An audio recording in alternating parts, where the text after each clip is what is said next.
Momento para Sex Different. Está conmigo Jesús Alonso. Jesús, muy buenas tardes, bienvenido. Buenas tardes, Alfredo. ¿Cómo estás? Muy bien, como cada Bien. martes. ¿Has visto cómo bailaban flamenco esta niña? Espectacular. Muy bien, muy bien. Me ha encantado. Tú y yo nos ponemos y lo haríamos peor. Sí, bueno, yo me quedo con la guitarra. Sí, te parece, ¿verdad? Sí, ¿te parece? Tú ahí te puedes escondo. refugiar en la guitarra. ¿Y yo qué hago? Bueno, pues tú te puedes poner una flor.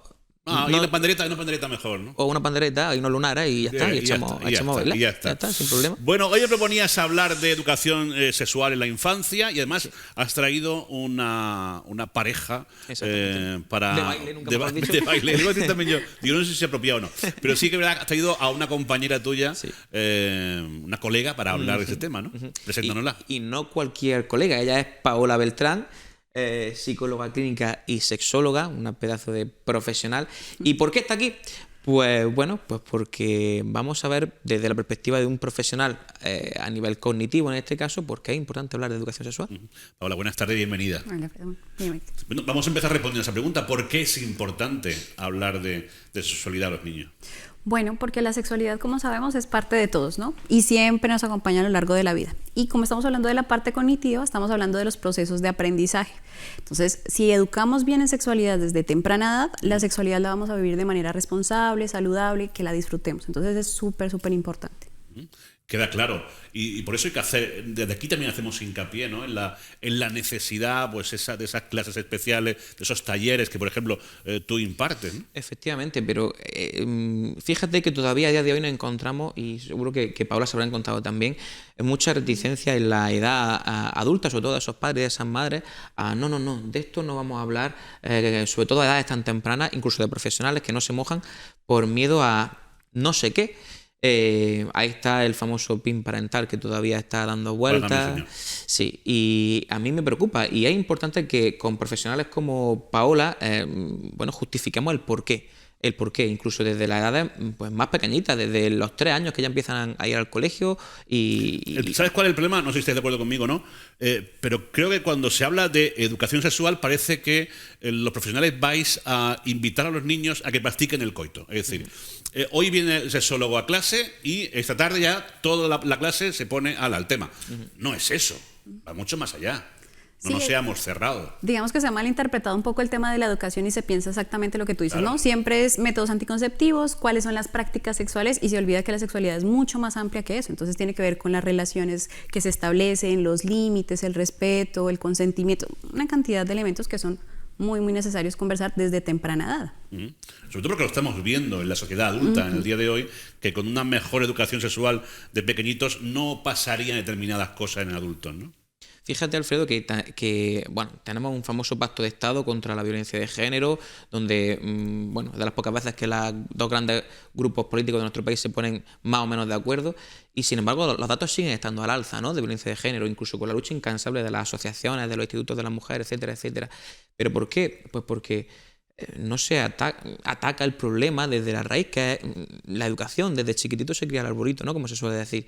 Y no nos entra en la cabeza como en países vecinos como Finlandia o Suecia ya está la asignatura de forma longitudinal instaurada en el currículum de educación sexual, y nosotros lo tenemos ahí como un valor más, como un tema transversal, y se nos olvida muchas veces, incluso nos da miedo llevarlo a cabo en la aula. Y no se ha demostrado que les vaya mal en estos países, Paola. No, Todo de lo hecho, contrario. fíjate que las investigaciones muestran que la educación sexual ayuda a que sea mejor toda la experiencia de la sexualidad a la etapa pues de adolescencia y adultez. Entonces, contrario a los miedos que hay de si les hablamos de sexualidad, estamos incitando a que prueben antes de tiempo, Claro. ¿no? Que es como un mito que hay por ahí rondando. Y además que la interacción también con las demás personas se basa desde el respeto, y esto pues es esencial en cualquier tipo de relación. Pero habría que diferenciar dos maneras de formar, una en el aula y otra en la familia, ¿no?, en el hogar, ¿no? ¿De la misma manera se debe de abordar el tema, de afrontar el tema o no? Yo soy partidario de que sí. ¿Por qué? Pues porque nuestro hijo, nuestra hija, tú que eres padre, incluso tendrás o habrás tenido experiencias con respecto a esto, que te lleguen y te preguntan cosas a Qué veces susto. un Pensaba tanto que incómodas, ¿no? Me estás preguntando si has tenido experiencias sexuales. Digo, me estás preguntando eso en la tele. Te llegarán, con el paso del tiempo. Pero te llegarán, e incluso te habrán llegado, como te digo, preguntas un tanto incómodas, ¿no? Y que no sabrás qué responder. Y entonces, pues tenemos también que estar formados. ¿Por qué? Porque no hay una escuela de padres. Y para eso, pues tenemos que intentar apoyarnos en los profesionales, tanto del ámbito de la psicología como los especialistas en sexología y sobre todo los docentes. A los docentes hay que darles las herramientas necesarias para que puedan abordar este tema en clase. Yo también como maestro me encuentro que mis compañeros y compañeras muchas veces no saben qué hacer, ¿no? Cuando les llegan situaciones pues de que un niño simplemente jugando, o una niña pues observa, toca incluso, ¿no?, las partes más íntimas de un compañero, y nos alarmamos de una forma estrepitosa. Y eso, desde el punto de vista psicológico, estoy seguro que Paula podrá decirlo, es algo muy normal porque se encuentra en una etapa de descubrimiento, ¿no? Claro, que no significa que dejemos a los niños que vayan tocando por ahí, no, a sus compañeras, a sus compañeros. Todo lo contrario, ¿no? Claro, porque fíjate que ahí es donde hablamos de los límites. Si estamos hablando del proceso de educación, les estamos enseñando a respetar su propio cuerpo, el de las demás personas, pero también a reconocer que es algo natural. Y ahí es donde digamos que también es algo importante hablar de naturalizar la sexualidad, tanto en casa como en el contexto escolar. ¿Y qué se puede hacer para naturalizarlo de esa manera? Es decir, para que un taller de sexualidad o una, incluso, como tú decías y ponías como ejemplo, que pueda haber una asignatura donde en el colegio se aborde la sexualidad. ¿Qué hay que hacer? Pues yo creo que sobre todo es, primero, dar formación a los formadores, en este caso, y en segundo lugar, darle el respeto que se merece. ¿Cómo? Pues hablando, como bien ha dicho Paola, de muchas más cosas al margen de la prevención, los riesgos y los malos rollos en general que giran en torno a la sexología. Jolín, hay un montón de aspectos positivos desde el punto de vista de la salud, desde el punto de vista del ámbito más emocional, que hay que abordar y que hay que poner encima de la mesa para crecer como persona y desarrollarnos desde un paradigma más positivo, ¿no? Ya está bien que todo sea prevención contra, lucha contra, riesgo contra, evitar... No, por favor, hay muchas más cosas más buenas en la balanza que negativas. Es cierto. Bueno, tú desde tu experiencia, Paula, te habrás encontrado con casos de todo tipo, ¿no? Sí, y de hecho, fíjate que, por ejemplo, en terapia me encuentro muchos casos de el impacto que tiene cuando la educación no se aborda de manera natural y positiva.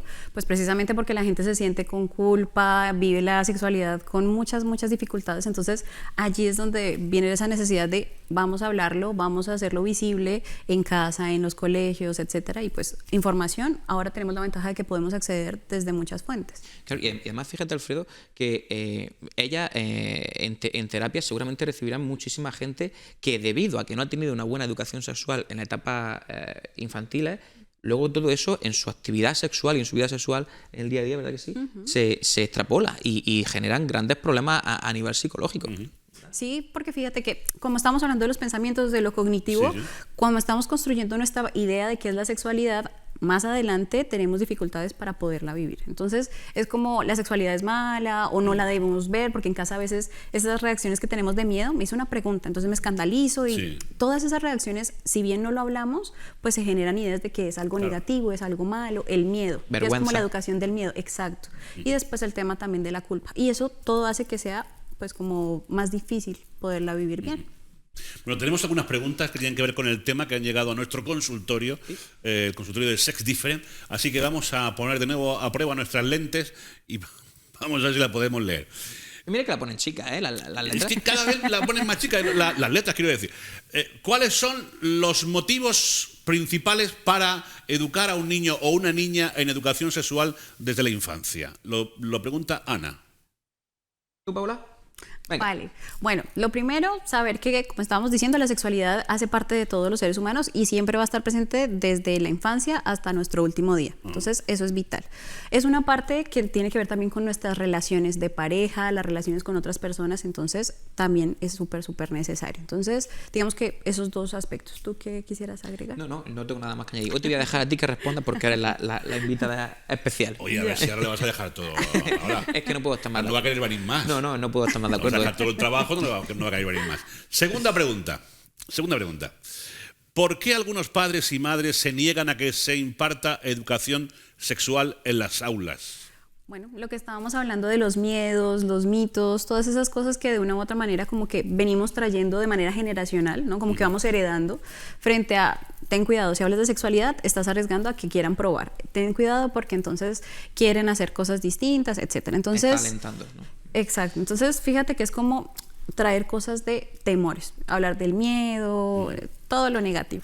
Y fíjate, Alfredo, me gustaría añadir que la familia en general, los padres y las madres tienen una mala concepción con respecto a este tipo de forma de inmiscuirse dentro de la educación. Y además lo dicen, muchas veces yo me he encontrado con situaciones de este tipo que dices... Hay que ver, porque no tienen la potestad para decidir qué se le enseña o no se le enseña a su hijo. Es una mala concepción que tenemos y que la gente debería de saber. Para eso hay un currículum y hay una legislación instaurada en donde los padres, lo siento mucho, los padres pueden decidir con respecto a aquellas asignaturas voluntarias u optativas. O actividades extraescolares. Efectivamente, pero la educación sexual está refrendada en el currículum, bien de forma transversal, ¿vale? Y por tanto es totalmente lícito que se dé. Por tanto, todo eso que gira en torno, como he dicho antes, al PIN parental de no, porque es que yo no voy a dejar que eduquen a mi hijo con respecto a esto, legalmente no tienen potestad en ese sentido. Pues Rafa, esa ha sido la respuesta. Vamos con otra pregunta que nos ha llegado. ¿Cuál es la diferencia entre educación sexual y educación afectivo-sexual? Lo pregunta Manuel. Bueno, a ver, hay una cosa y es que pensamos que cuando estamos hablando de educación sexual tenemos que sacar lo afectivo y no podemos hacerlo porque lo afectivo está vinculado con lo que es la sexualidad. Entonces, como es tan amplia, tenemos que entender que la educación debe ser integral y eso implica lo psicológico, lo emocional, lo físico, el tema también del autocuidado, la salud, etcétera. Entonces, no es que estén separados, hacen parte de lo que es la sexualidad, exactamente. Sin embargo, yo he hablado con muchos compañeros, con nuestra compañera Laura Marcilla, que ya la conocemos muchas veces, y el otro día hablando con ella me decía, es que si no pongo en un proyecto que es educación afectivo-sexual, no me lo aceptan, porque parece que si le quitan lo afectivo ya es que va a hablar de lo más perverso de la sexualidad, y como bien ha dicho Paula, es que lo afectivo va intrínseco, sí o sí, dentro de la educación sexual en su concepto, sin más. Yo creo que es un problema cultural totalmente, de estas generaciones. En fin, vamos con la siguiente pregunta. Mi hija, que no leo, mi hija me pregunta todos los días algo relacionado con la sexualidad. ¿Me podría decir alguna respuesta técnica o forma de transmitirle esa información? Me da vergüenza hablar de esto con ella. Bueno, esto es algo que le ocurre a muchos padres y es completamente natural porque tampoco han tenido la formación necesaria para sentirse cómodos muchas veces hablando. La importancia de esas escuelas de padres que decía Jesús. Exacto. Entonces, lo primero es que esta madre empiece también a tratar de naturalizar la sexualidad, que indague, que conozca, también puede reconocer incluso que no sabe la respuesta y pueden buscar juntos o juntas pues las respuestas en otros medios. Por ejemplo, ahora mismo nosotros las cuentas de Instagram, las páginas, todo eso, pues brinda la información. Entonces, cuestionarnos como padres qué es lo que nos genera la vergüenza, aprender, tratar de hacerlo lo más natural y también brindar desde la confianza en la conversación con nuestros hijos e hijas. Nada más que añadir. Totalmente de acuerdo. Perfecto. Siguiente pregunta, a ver si es más breve. Hombre, por supuesto. Carlos nos pregunta, ¿a qué edad es conveniente comenzar a hablar de educación sexual? Aquí es clave saber que la educación sexual siempre está presente, es decir, no es solamente que nos sentemos y digamos, hoy vamos a hablar de sexualidad. A ver, chicos, ¿nos sentamos frente a la chimenea? No, exacto, no, siempre está presente porque desde lo que vemos, desde lo que escuchamos, desde cómo se relacionan nuestros padres o las figuras que son como representativas para nosotros, siempre estamos viendo la educación sexual. Entonces, la educación sexual es desde que nacemos. Todo el tiempo está presente. Exacto, yo diría que desde el momento en que nos preguntan. Claro. Que puede ser a los 3 o a los 8 años, no lo sé. Pero Carlos, ponte las pilas. Siguiente pregunta. ¿Hay más preguntas? Sí, aquí está. ¿No crees que debemos hablar de educación sexual para todas las edades, familias incluidas? Leticia, muchas gracias. Totalmente de acuerdo. La sexualidad debe ser algo que se aborde en cualquier etapa, porque digamos que las dudas surgen en cualquier momento. Claro. O sea, yo puedo tener 70 años y estarme preguntando, bueno, mi sexualidad está cambiando, ¿qué hago con ella? ¿Cómo la puedo vivir? La menopausia, por ejemplo. ¿Qué hago con la menopausia? Desde cualquier momento podemos hablar de educación sexual. De hecho, el año pasado, acuérdate que tuvimos una entrevista súper bonita con algunas personas de la residencia de Fuentevícar, una entrevista súper especial donde hablaban de sexualidad en la tercera edad y bueno, estoy seguro que tenía un montón de preguntas que lanzarnos. De hecho, en la entrevista surgían y fue algo muy, muy, muy especial. Es cierto. Tenemos que dejarlo aquí. Jesús, Paola, muchísimas gracias. Con gusto. Ha sido un placer, Paola, ven cuando quieras. Bueno. No te aburras, llamas y te viene. Y hablamos de algo. Por bien encantada. ¿Podemos hablar de sexualidad o podemos hablar de, yo qué sé, de música? Esto es un cafelito, ya lo sabemos. Sí, por ejemplo.